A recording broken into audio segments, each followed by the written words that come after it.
मग बाबासाहेबांचं नाव आहे जो संविधानाला कारणीभूत आहे त्याला तुम्ही संपवायला निघालाय. पालकमंत्र्यांची फार मोठी चूक आहे मॅडम, माफी मागणार नाही, पण पालकमंत्र्यांनी ही चूक पदरात घ्यावी.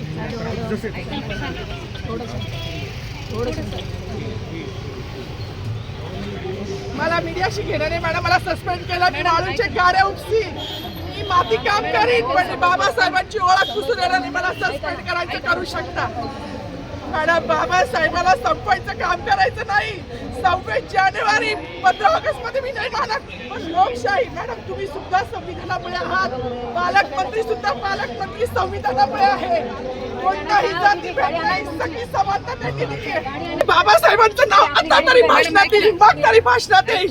ज्या लोक संविधानाला लोकशाहीला कारणीभूत नाही त्यांची नावं वारंवार घेतली गेली.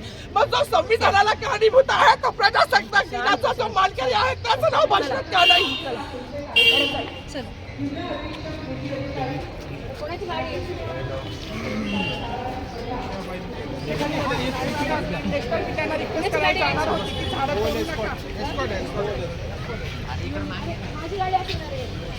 सागर आता थोडी